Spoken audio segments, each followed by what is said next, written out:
Go play our theme tune.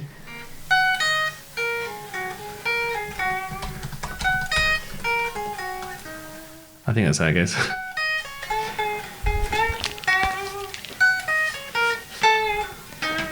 Good enough.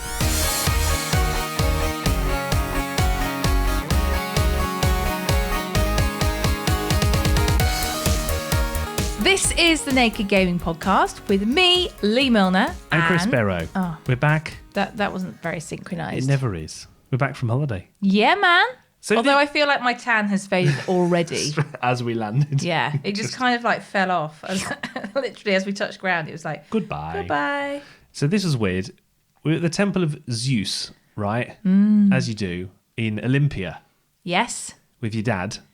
Got it. And it was really hot. Like it was sweltering. What would you say? Like 35, something Yeah, like that. It was yeah. hot. And I look over and there's a bloke with an Oculus headset.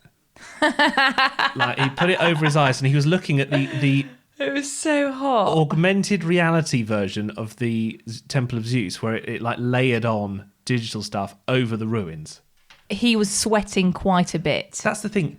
If you're going on a holiday, as much as I love gaming, maybe don't take the Oculus headset. But do you think it kind of takes away from the experience a little bit? Because, like, you're missing it all. But he must think it adds to the experience because you've got the extra But you layer. could be sat at home looking at that.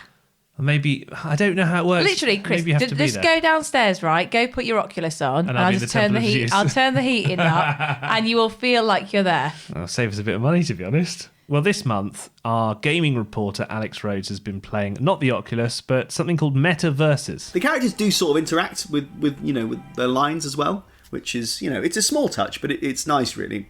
Whereas most of the Nintendo characters tend to be sort of stoic and quiet. Maybe they'll say wahoo if they're Mario, but other than that, not much talking going on. And Chris, you've been looking into gamification and whether it can really change the way you interact with brands. Now turn your exercise into experience points with a victory pose. And we're playing the new version of The Last of Us Part 1. And Splatoon 3. You can subscribe to us, of course. Just search for Naked Gaming Pod online. We're on Twitter and all the good places.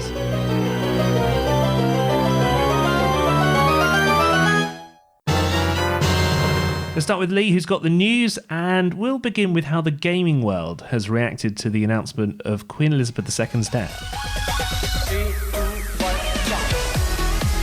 The makers of the Grand Theft Auto series, Rockstar Games, have tweeted their condolences, saying, "Rest in peace, Queen Elizabeth II, a global leader whose grace and influence spans so many generations." Meanwhile, Cambridge-based Frontier Developments, who make Elite Dangerous, said, "We at Frontier are saddened to learn of the passing of Her Majesty Queen Elizabeth II and join the rest of the UK and the Commonwealth in mourning the loss of our head of state." The Queen wasn't really known as a big gamer, but in 2008, there was a report that she watched Prince William playing Wii Sports Bowling and asked to join in. She was then sent a gold-plated Wii by a PR company, but despite the coverage, the palace is unable to receive unsolicited gifts, so they quietly sent it back. In other news, Nintendo have revealed the title to the sequel of Breath of the Wild. It's called The Legend of Zelda: Tears of the Kingdom. And even better, the release date has been announced too, May the 12th next year. Chris is a little bit too excited about that. Fans of the Nintendo 64 will also be pleased. As part of the same Nintendo Direct, we learned that the classic Nintendo game GoldenEye is coming soon to the Switch and Xbox Pass too. We'll let you know when we find out the release date for that one. And Sony has officially confirmed the PSVR 2 will not be able to play games originally made for the original PSVR. Hashtag sorry, not sorry. Thank you, Lee, with the news. And this is a huge story. I thought we'd just talk about this one. Grand Theft Auto 6, Rockstar, who we heard about in the news there, they've been hacked. Yeah. And someone has posted loads of kind of development videos of the game online, and then that same person's gone on to hack various other companies, other games, and things like that. Now, Rockstar have just gone, there will be no implications for the release of this game. They're just like, We don't care. please. Yeah. But it is quite upsetting for people who've Yeah. been working on a game for such a long time. I do not get why hackers do this. Like, you're just spoiling the fun for so many people. Well, that's it. They'll let us know when they're good and ready. Yeah. And everything's better if you wait for it. Yeah. I think they're maybe showing that they can, they have the power.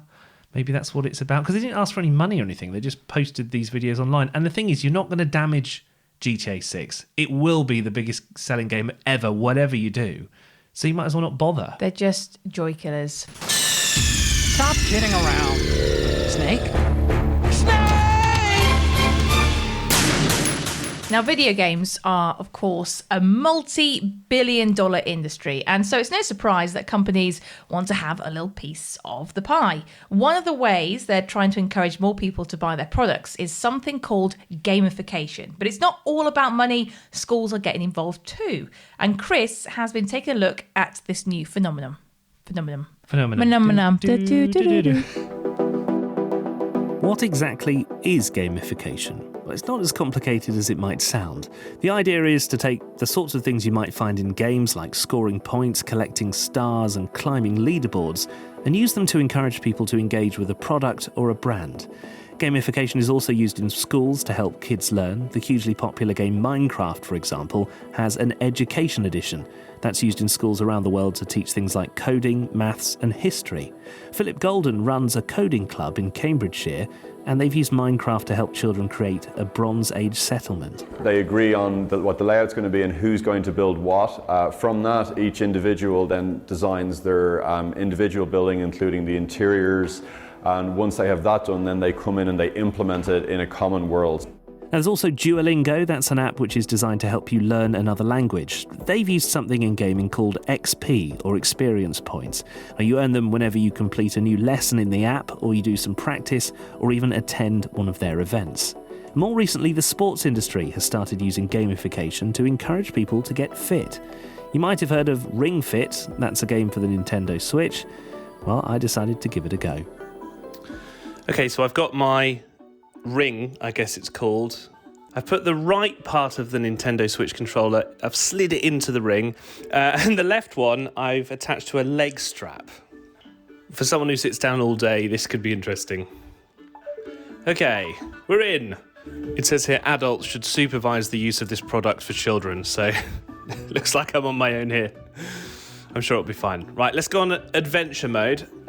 You can move left and right by kind of tilting the controller like a steering wheel. So if you move it to the left, the cursor on the screen goes left. If you move it to the right, the cursor goes right. Okay. So my mission is to reach the goal, which sounds good.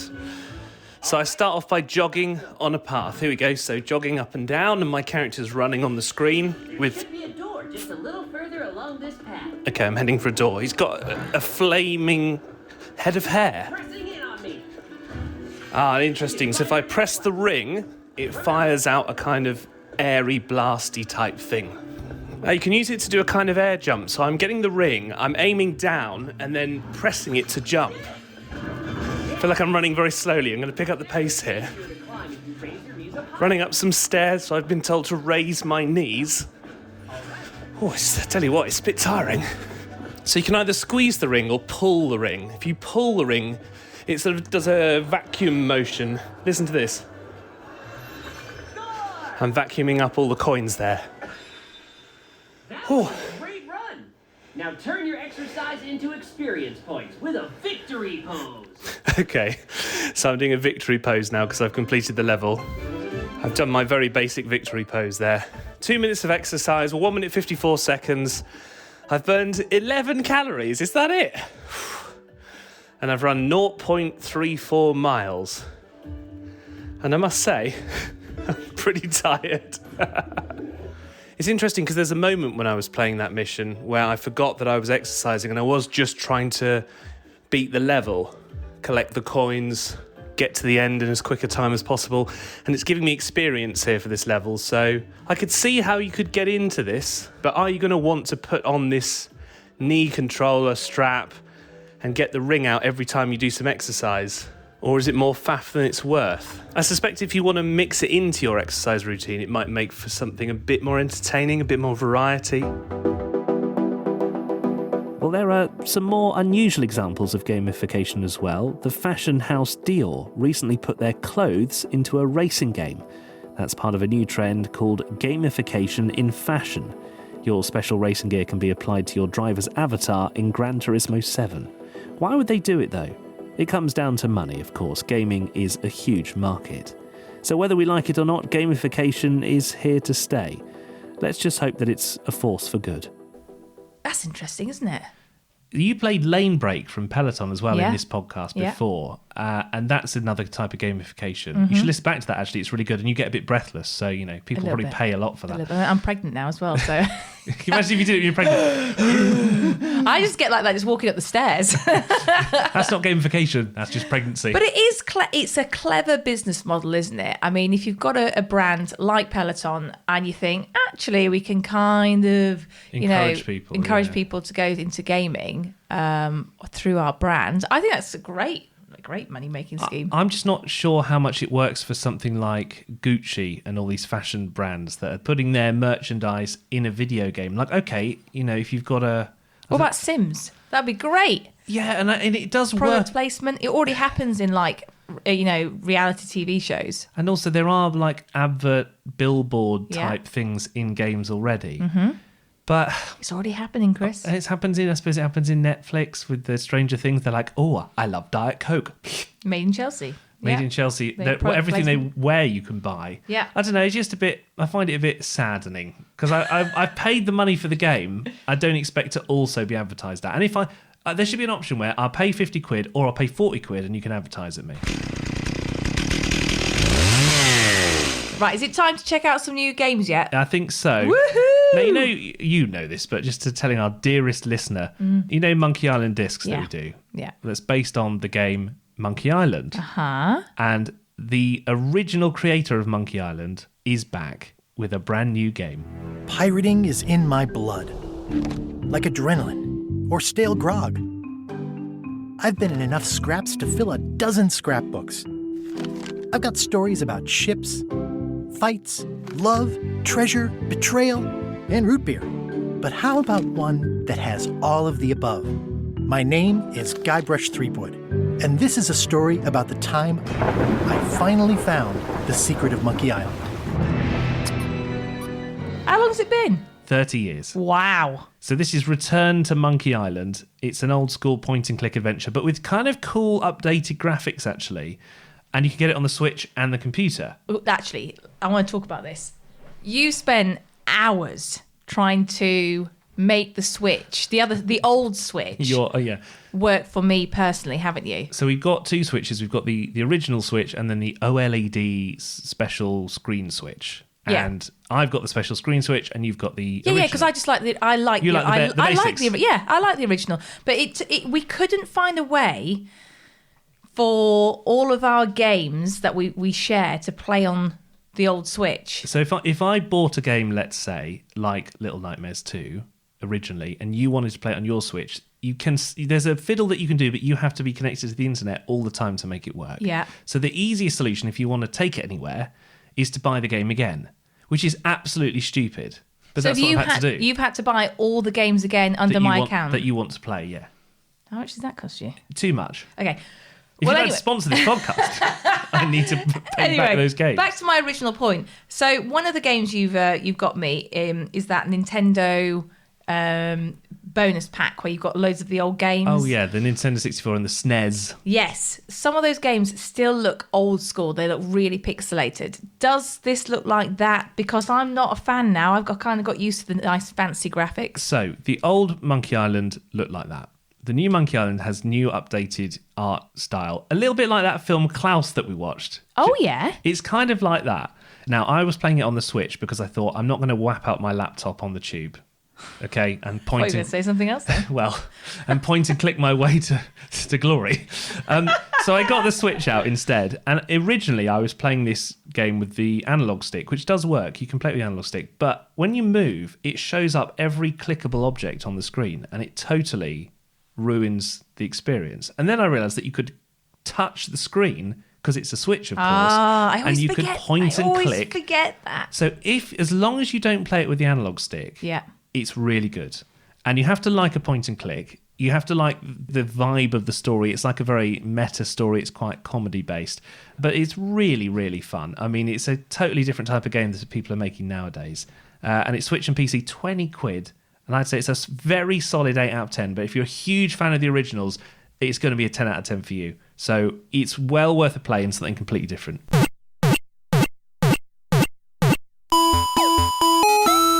Next up is Splatoon 3. How do you do, fellow squids? Squid Research Lab here. New to Splatoon? Here's what you need to know about the Splatoon 3 game! Ink the ground in walls in kid form, and easily move through it in swim form. Leverage these fresh moves for turf war battles. 2 teams of 4 ink as much turf as they can in their team's color for 3 minutes. Spread your ink and splat your opponents. The team that inks the most turf wins. I mean, Splatoon 1 and 2, you think that'd be enough, right? But Splatoon 3 is here. It's back, guys. And, it's a little bit like, imagine like Call of Duty, but instead it's with cartoon characters and paint. It does look really fun. Is it? It would be so fun if the controls weren't absolutely ridiculous on the Switch. I heard you moaning so much about this when you were playing it. You know, like the gyroscopic controls. So you tilt like in Zelda, Breath of the Wild, you can move it around and you aim your bow and arrow. Yeah. That really works well. Yeah. It's the same with this, except that you move it up and down to shoot your paint up and down. It's super annoying. It's just not a casual experience. I kept hearing expletives and, you weren't very happy. The problem is that when you have a really good fight with paint, and once you've unlocked a few of the paint rollers and the massive brushes and you can swim under the paint and stuff, it's really fun. And you can see a moment where you think, I could really get involved in this. But the fiddliness of the controls, I don't know if I could ever get over it, to be honest. It's too different to everything else that we've played. But it's much better than Splatoon 1 and 2. So if you're a fan of the originals, then this is for you. But it's 50 quid. What? 5 0. Do game developers know we're going through a cost of living crisis right now? Yeah, that's why they make them so expensive. They're like 50 quid. They're trying to sell at least one game. And Is it worth it? Not for me, it's not. But if you've got, is it much different to 1 and 2? Not really. But but no one's going to keep playing 1 and 2 because 3's out now. So if you love it, you've got to move on for to someone 3. like me who has the online community's moved on. They won't go back to play it. So if you love it, go for 3. But otherwise, give it a miss. Now. Here's my favourite gaming reporter. We only got one. Yeah, no. Alex Rhodes, ladies and gentlemen, who's been checking out another actual game. Hello, Chris and Lee. It's Alex here, back for another month. This time I'm playing Multiverses, the Smash Bros. Clone that is kind of taking the world by storm a little bit. It's free to play. Free to download on consoles, and it includes, obviously in Super Smash Bros. You've got the likes of the beloved Nintendo characters, Mario, Luigi, Donkey Kong, Bowser, etc. Multiverses is made by Warner Brothers, and actually they've got quite the roster to fall back on as well. So they own, most of DC stuff, or have the rights to it anyway. So you've got the likes of Batman, Wonder Woman, Superman, Harley Quinn. Then you get the likes of, they own the Looney Tunes, so you get Bugs Bunny, Taz, etc. Then you kind of get to Gizmo from Gremlins, Rick and Morty from Rick and Morty, Arya from Game of Thrones, Velma from Scooby-Doo, LeBron James from Real Life Basketball, and also the not very good Space Jam sequel. Anyway, let's give it a go. I've put some hours into this already. I downloaded it thinking this is going to suck, and this is kind of a shameless rip-off of Super Smash Bros. And I'm only half right. It is a shameless rip-off of Super Smash Bros. I mean, you've even got stuff like audio cues that are saying, basically, I'm starting the game now, you've got to knock your opponents off the side of the stage. So I'm playing as Superman, I'm teaming up with Tom and Jerry, I'm playing against Rain Dog, I don't know what that's from, and also Morty from Rick and Morty. Okay, so you get a chance to choose your perks that'll sort of change the way you play as well. They put a big sort of emphasis on team play, so some of your abilities can actually help your teammates, heal them, reduce some of their damage, that sort of thing. Again, with like Super Smash Bros., the more damage you take, the higher you fly when you get hit. It's even got a Super Smash Bros. Style announcer. The higher you fly when you get hit or smashed off the map, and then if you get hit off the map, you lose a life, essentially. Best of 3.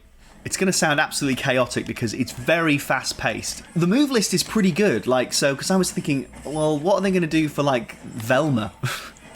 How many... but they theme the moves really well. It's kind of the similar thing to Smash Brothers in that you have a sort of special move that gets altered with sort of directional inputs and also normal moves as well. Ooh, I'm sorry, I'm struggling to speak because I'm getting absolutely battered by Rain Dog or whatever it is. Oh no! Right, I've been knocked out there. I've got my laser vision, so I'm going to try and use that. They kind of rotate which characters are unlocked. You don't get all the characters to begin with because it's a free game. This is how they get the money out of you. But the characters that are free to play rotate, so they change every month or so. So I think you can play as Batman. New character Gizmo, he's free to play at the moment. Oh. Well, you heard that, didn't you? Defeat. So that's 1-0 to the red team. We get the chance to change characters now. Oh, no. You see, you get a chance to sort of tap out early, and my teammate tapped out early, clearly thinking, I don't want to play with this guy. As we go into the next game, I'm going to play as beloved Warner Brothers mascot, LeBron James. Okay. Oh, you see, he's locked. He's locked this month. I got him up to level 8, and now he's locked. That's the danger you see, and parts of me want to go, I'll just unlock him, but obviously that's going to cost a bit of money. It's how they get you with these free-to-play games, isn't it? We might get some really mad characters down the line because Warner Brothers owns loads of properties. Maybe we'll get the American Sniper. Maybe we'll get Elvis after the Elvis movie came out. Maybe we'll get, one of the Spartans from 300. And I think the more they have some fun with it, the better. Definitely download this game, I think. It's definitely worth a go. It's free. You don't have to spend any money. And it's actually worth your time. Are you okay there? You've fallen asleep? No, I was just trying to think of a funny name for Alex, the International Man of Mystery. Multiversus from Alex Rhodes. Thank you. Is that it? No, multi-magical, multi-versatile. Ah, the multi-versatile. Yeah, you like that? Alex Rhodes. Very good. Hadouken! Now, this game's already been remastered, but it's been remastered again. This is The Last of Us, and it's been given a extra bit of the title, The Last of Us Part 1. Here's how this thing's gonna play out. You do what I say, when I say it. Joel, I can handle myself. It's called luck, and it is gonna run out. Yeah. The first thing I know... Did you play The Last of Us? Yeah. Like the original, right? Yeah. Okay. So obviously, groundbreaking game. Yeah. Much lighter than the second version. Okay. So the first thing I noticed was that, yes, indeed, the curtain in the opening, when you press start to play, the curtain had better graphics.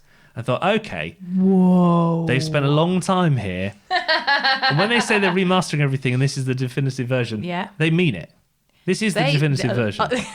The curtain being improved made me think, they've really done it this time. But you don't need to buy it again if you've played the remastered version or if you've played the original. So really, should it be called remastered? It should be. Nothing is significantly better that you would have to go back and play it all the way through again. The only thing I would say is if you haven't played it ever... Just buy this one. There has never been a better time to go back and play this game. They've improved some of the way the characters look in terms of like making the facial animations slightly better. They've used all the original motion capture, but they've just tweaked everything to be that little bit better. But it's £70 for the PS5. So... Oh, my days. They just keep getting more expensive. Only if you haven't ever played it before. Just play this version. In comparison, how much is the normal Last of Us? How much do you I can tell you. 50 quid. Much less. Go on. $15.99. What? So if you want a better curtain... It's good though. And to see them smile a little bit more, see that twinkle in their eye, then you can pay 70 quid for the remastered or $15.99 for the remastered versions. Thank you very much. That's our public service done. That's it. We're done. Another Wow. episode. Now, we're going away again because we're like that. No, because the first holiday was great, but it was a cruise with your parents. So Yeah. now we need a holiday. We need a holiday to get over that holiday. To get over that holiday. So what we're going to do is while we're away, we're going to do Lee's Monkey Island discs. Yeah. So listen out for that in a few weeks' time. It'll be all of Lee's favourite games, most hated games, stuff that you play with your papa. Yeah, we used to play a lot together. I'm not gonna reveal it just yet. Oh, sorry, yeah, we're not doing it now. Come on, just a tease, my friend, a tease. Okay, well, just subscribe and you won't miss it. We'll even be listening on the beach. Not sipping pina colada, because baby. No, baby, sorry. Non-alcoholic gin. Fake pina coladas, which is basically just cream. Cream.